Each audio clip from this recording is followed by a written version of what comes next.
What if I told you that sometimes the person mopping your hospital floors knows more about saving lives than the doctors wearing stethoscopes? Picture this: a prestigious medical center, a millionaire patient slipping toward death, an entire team of trained physicians missing the warning signs that could save his life. Have you ever noticed something important that everyone else missed? Maybe you saw danger when others saw safety, or recognized a pattern that escaped the experts. Most of us have felt that frustrating moment when our instincts scream one thing, but authority figures dismiss our concerns. But what happens when being right means the difference between life and death, and the person with the answer is the one everyone refuses to hear? Tonight, I'm sharing the incredible true story of Tyrone Marshall, a hospital cleaner whose years of caring for his sick brother gave him medical insights that saved a millionaire's life when doctors failed. This is a story that will make you question everything you think you know about expertise, wisdom, and who really deserves to be heard in moments of crisis.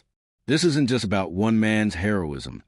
It's about how life experience can be more valuable than medical degrees, and how the people society overlooks often see what the experts miss. If you believe experience matters more than titles, hit that like button right now. Because what you're about to witness proves that sometimes the most important voice in a room belongs to the person nobody's listening to. The fluorescent lights of Prescott Medical Center never dimmed, but Tyrone Marshall preferred the quiet intensity of the late shift. From 11 p.m. to 7 a.m., he moved through the hospital's corridors like a guardian angel in scrubs, ensuring that one of the nation's most prestigious medical facilities remained spotless for the doctors, patients, and millionaire clients who filled its luxury suites. Prescott wasn't just any hospital. It was where celebrities recovered from plastic surgery, where business moguls received concierge medical care, and where the wealthy paid premium prices for privacy and five-star treatment. The cleaning staff was expected to be invisible, professional, and silent. They were the human furniture that kept the machine running while the real medical heroes saved lives and earned recognition. For 8 years, Tyrone had perfected the art of moving unseen through these halls. He knew which rooms housed the most demanding patients, which doctors were approachable and which treated him like furniture, and how to clean around million-dollar medical equipment without interrupting the important work of healing. But Tyrone carried something the medical professionals didn't know about: 8 years of caring for his younger brother Marcus, who'd suffered from a series of neurological conditions that had taught Tyrone to spot subtle changes in speech, movement, and behavior that could signal medical emergencies. He'd spent countless nights in emergency rooms, learned to read symptoms that doctors sometimes miss in their rush between patients, and developed an intuition about human suffering that no medical textbook could teach. The doctors and nurses at Prescott saw Tyrone as competent help, polite, reliable, and thankfully quiet. They had no idea that the man emptying their trash cans had probably spent more time observing patients in crisis than many of them had during their residencies. But Tyrone carried knowledge that medical school never taught: the ability to see a person's whole story written in the details everyone else overlooked. He noticed when patients weren't eating, when their walking patterns changed, when their voices carried different inflections that might signal distress. Most nights, this observational skill simply helped him do his job better, adjusting his cleaning schedule around patient needs, alerting nurses when someone seemed uncomfortable, or simply offering a kind word to family members waiting in hospital corridors. But on one particular Tuesday night in November, Tyrone's unique combination of experience and attention to detail would mean the difference between life and death for one of the hospital's most high-profile patients. Comment if you know someone whose life experience taught them more than any classroom, because what happens next proves that wisdom comes from the most unexpected places. Lawrence Price arrived at Prescott Medical Center on a Tuesday evening in a convoy that looked more like a presidential motorcade than an ambulance run. 3 black SUVs, a team of private security, and enough media attention to shut down the hospital's main entrance. As one of the country's most successful real estate moguls, Price's every move was news, including a sudden collapse during a board meeting that afternoon. The medical team assembled to treat Price read like a who's who of specialists: Dr. Sarah Chun, head of internal medicine; Dr. Michael Rodriguez, the hospital's chief neurologist; and Dr. Amanda Foster, Prescott's most celebrated diagnostician. If you were going to have a medical emergency, this was the dream team you'd want treating you. Their initial assessment seemed straightforward: Lawrence Price was suffering from acute exhaustion and stress-related symptoms. At 58, he'd been working 18-hour days for months, finalizing a billion-dollar merger while managing 3 other major business deals. His collapse during the board meeting, they concluded, was his body's way of forcing him to rest. Classic executive burnout. Dr. Chen explained to the assembled medical team, "We see it all the time with high-powered CEOs. His vital signs are stable. Blood work shows some elevated stress markers, but nothing alarming. We'll keep him for observation, run some routine tests, and he should be ready for discharge in 24 to 48 hours." Price was installed in Prescott's most luxurious suite, complete with a private living room for his wife and business associates, gourmet meal service, and round-the-clock nursing care. The media camped outside reported that the millionaire was resting comfortably and expected to make a full recovery. But from Tyrone's perspective, cleaning the hallway outside Price's suite, something felt wrong. It wasn't anything dramatic, just small details that didn't match the confident medical assessment. Price's security team seemed unusually tense. His wife spent more time pacing the hallway than sitting by his bedside. And when Tyrone glimpsed Price through the partially open door, the wealthy businessman didn't look like someone suffering from simple exhaustion. He looked like someone fighting a battle he couldn't name. As Tyrone continued his rounds that evening, he made mental notes of what he observed. The untouched dinner tray outside Price's room, the increasing number of pill bottles on the medical cart, and most concerning of all, the way Price's voice sounded when he called for water, slurred and strained in a way that reminded Tyrone of something he'd hoped never to hear again. At 2:47 a.m., Tyrone was mopping the floor outside Lawrence Price's suite when he heard the sound that made his blood run cold. The unmistakable pattern of confused, slurred speech that he'd learned to recognize during his brother Marcus's darkest medical moments. Through the partially open door, Tyrone watched Price try and communicate with the night nurse about needing water. The words came slowly, imprecisely, with the kind of cognitive struggle that Tyrone had seen before. Price's left hand seemed to shake slightly as he reached for the bedside table, and his movements had a subtle lack of coordination that wouldn't be obvious to someone who hadn't spent years watching for these exact signs. Tyrone's mind raced back to 3 years earlier, when Marcus had experienced what doctors initially dismissed as fatigue from his medications. Tyrone had noticed the same slurred speech, the same subtle loss of motor control, the same confused look in his brother's eyes. By the time medical professionals took a concern seriously, Marcus had suffered significant neurological damage from an undiagnosed mini-stroke. The memory hit Tyrone like a physical blow. Price wasn't suffering from exhaustion. He was displaying classic early-stage stroke symptoms, and every minute delay could mean permanent brain damage or death. Tyrone abandoned his mop and walked quietly into Price's room, pretending to empty the trash while observing more closely. Price's face showed slight asymmetry that hadn't been present earlier. When he tried to sip water, some dribbled from the left side of his mouth. His speech, when he asked Tyrone to adjust his pillow, was definitely slurred. "Mr. Price," Tyrone said gently, "can you raise both your arms for me?" Price looked confused by the request, but attempted to comply. His right arm rose normally, but his left arm lagged noticeably behind, a classic sign of stroke-related weakness. Tyrone's heart pounded. He was looking at a man in the early stages of a stroke, surrounded by world-class medical professionals who had completely missed the diagnosis. Price could have hours, maybe minutes, before the symptoms became severe enough to cause permanent damage. But Tyrone was a hospital cleaner, and Lawrence Price was a millionaire patient being treated by the most respected doctors in the city. Who was going to believe that the man with the mop bucket had spotted what the medical experts had missed? The answer was simple. It didn't matter who would believe him. What mattered was saving a life. Have you ever had to choose between speaking up and staying safe? Share your story in the comments, because what Tyrone did next would require more courage than most people possess. Tyrone's first stop was a nurse's station, where Lisa Rodriguez was reviewing patient charts and preparing medication rounds. Lisa had always been professional with Tyrone, but their relationship was strictly hierarchical. She was medical staff, he was support staff, and those boundaries were rarely crossed. "Nurse Rodriguez," Tyrone said, trying to keep his voice calm and professional. "I'm concerned about Mr. Price in Suite 12. I think he might be having neurological symptoms." Lisa looked up from her charts with a polite but dismissive expression Tyrone had seen countless times. "Mr. Price is being monitored by Dr. Chen's team. His condition is stable. But I noticed slurred speech, facial asymmetry, and weakness in his left arm. Those could be stroke symptoms." "Mr. Marshall," Lisa interrupted, not unkindly but firmly, "I appreciate your concern, but Mr. Price has been thoroughly evaluated by our specialists. He's suffering from exhaustion, not a stroke. Please continue with your cleaning duties."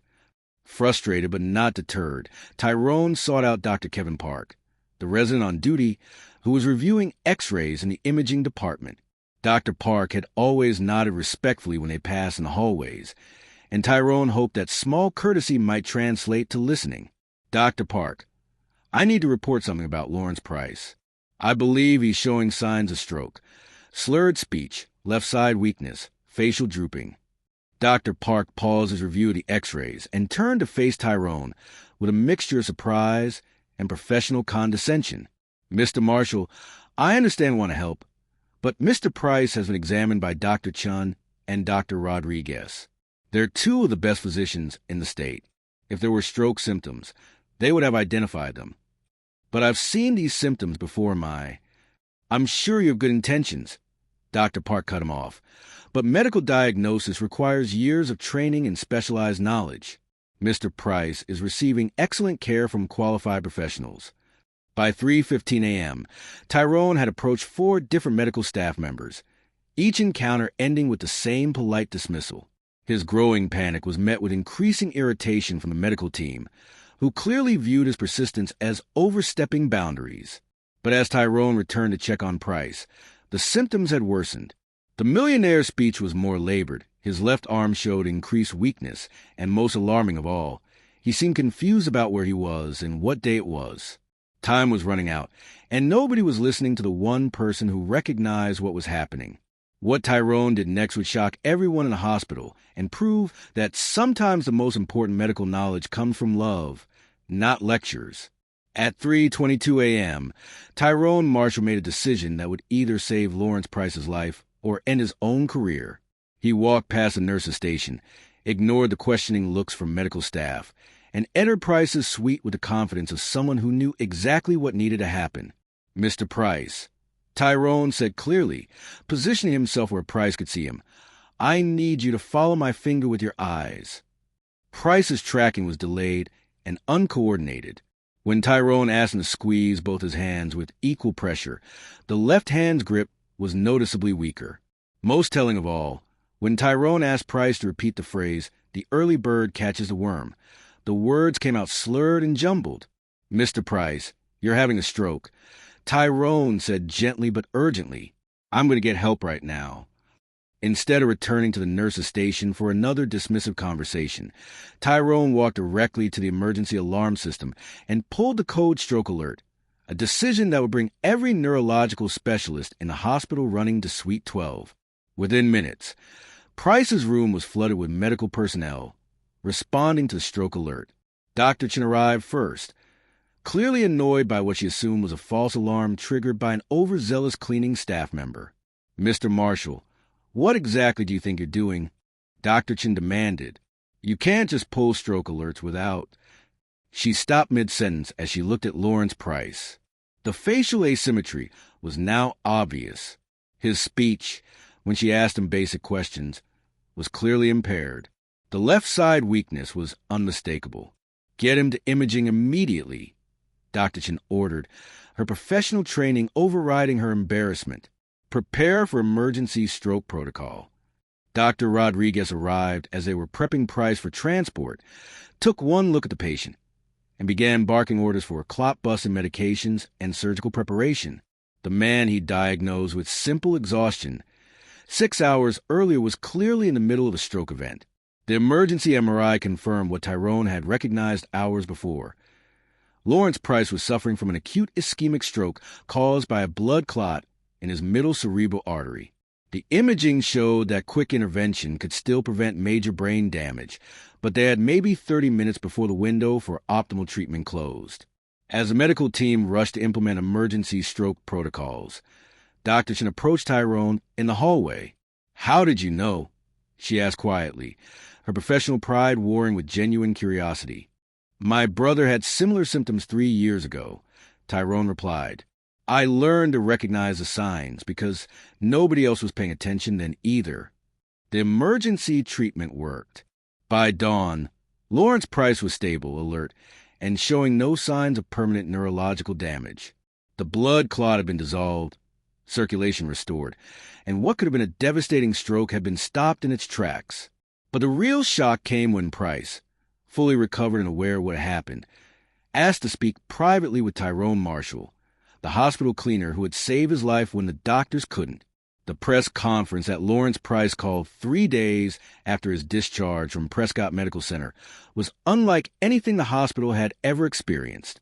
Instead of praising the prestigious medical team that had treated him, Price stood before national media cameras with Tyrone Marshall beside him, telling the story of how a hospital cleaner had saved his life.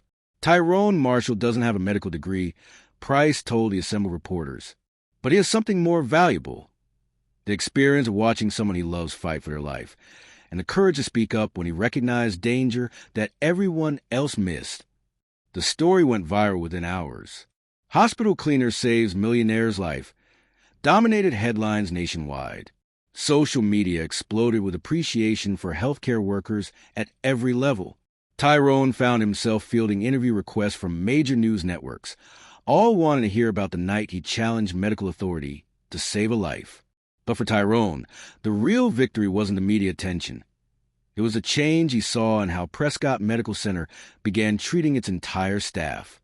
Within a week of the incident, hospital administration announced new protocols encouraging all staff members, regardless of position, to report patient concerns to medical teams. They established a formal system for non-medical staff to escalate observations without fear of dismissal or reprisal. Lawrence Price's gratitude extended far beyond public recognition. He established the Tyrone Marshall Healthcare Observer Scholarship, a program that provided full medical school funding for individuals from non-traditional backgrounds who showed exceptional ability to recognize and respond to medical emergencies.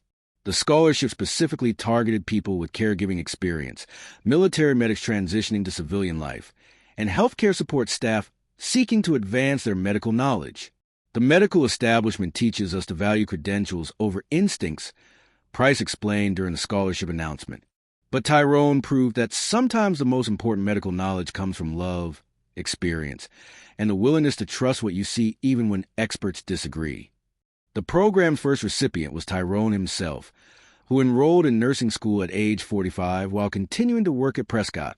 His classmates included former EMTs, military medics, and family caregivers, people whose life experiences had given them medical insights that textbooks couldn't teach. Dr. Chun, initially embarrassed by her misdiagnosis, became one of the program's strongest advocates. "This incident taught us that medical expertise comes in many forms," she said at a healthcare conference 6 months later. "We've learned to listen to every voice in our hospital, because sometimes the person mopping floors has seen more medical emergencies than the person wearing the white coat." The ripple effects extended throughout the healthcare industry.